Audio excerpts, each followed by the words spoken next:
Greetings and salutations, fellow humans. Today is the 30th of September, 2025, and I am Thaddeus Satori. Today I would like to share some thoughts on economics and human nature. I want to make it clear that these are not my areas of expertise, so I highly recommend that you listen to talks given by economics professor Mark Blythe from Brown University, Gary Stevenson, an economist and former financial trader. He has a channel called Gary's Economics. And I also recently watched a very good podcast on a channel called According to Nicole. On human behavior, I would recommend listening to Robert Sapolsky and David Eagleman, both from Stanford. All of these can be found on YouTube, so please take the time. I will place the links below. For most of human history, we lived in small, mostly egalitarian tribes, and it was easy to kick out those who were a danger to others or who put the tribe in danger. With the advent of agriculture, however, populations grew and this became impossible. As a result, the very people who would normally be expelled are the ones who have been in charge ever since we settled. Over the years, I have been accused of being anti-rich, but that would mean that I think rich people and poor people are somehow different. I don't. People are people. The monkey is the monkey. I have seen people lie, cheat, and steal at all levels of society. Programming and desire. I just think that we humans are not to be trusted and therefore need limits, a social contract, if you will. Rules that guard against our darkest tendencies. Laws. Of course, I think that people who come up with new inventions or start businesses should be more handsomely rewarded.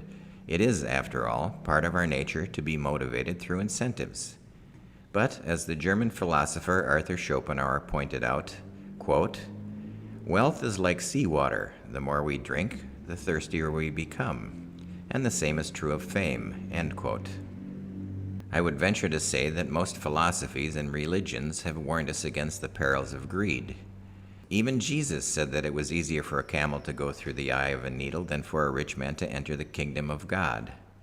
But we humans are easily programmed, and many of us have been programmed to never be satisfied and to support our abusers. The pie, nowadays quantified as gross domestic product, or GDP, equals X, whatever X is. I think we can all agree on that.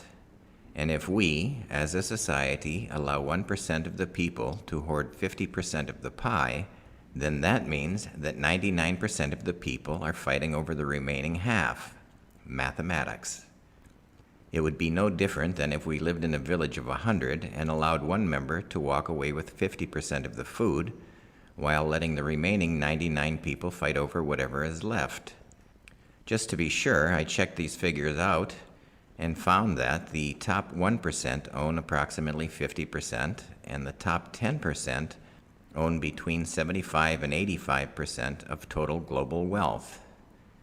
But I would argue that this 1-to-9 ratio has been pretty much the same throughout human agricultural history, be it under kings, lords, robber barons, dictators, or tech bros.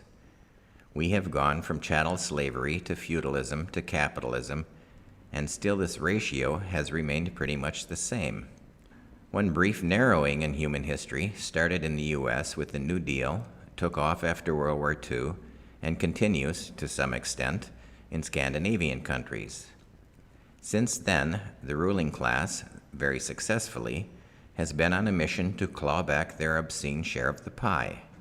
A large part of their triumph has resulted from keeping the peasants fighting amongst themselves over less relevant issues and convincing those at the bottom that they are getting screwed by other poor people, often from other countries.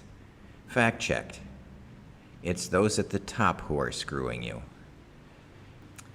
In order to accomplish great deeds, be it building a pyramid or cathedral, rescuing a soccer/football team from a flooded cave, or putting a human on the moon, we need to work together.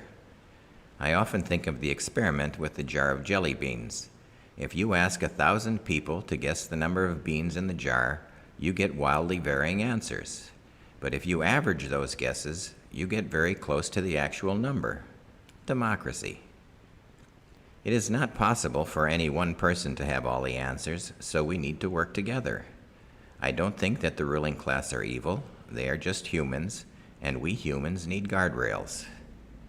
Though I am not a fan of prognostication, I can detect patterns. At this point in human history, it looks to me like the ruling class truly believe that they can survive just fine without the peasants, and it appears that they are in the process of dismantling democracy around the world. After all, they can't have the peasants voting, and they certainly can't allow governments that work for the peasants. I feel that they are locked in a suicidal game in which he who dies with the most wins. Pure insanity. So I have to agree with Jared Diamond when he said, quote, "The rich reserve the right to die last," end quote. But don't despair, act. Plant a garden, learn how to can, get some egg-laying hens, barter with your neighbors, organize locally, join a cooperative, and for God's sake, educate yourself and vote while we still have a democracy. If we work together, we can get through this. That's all for now. Take good care of yourself and each other. Thank you for listening. Cheers.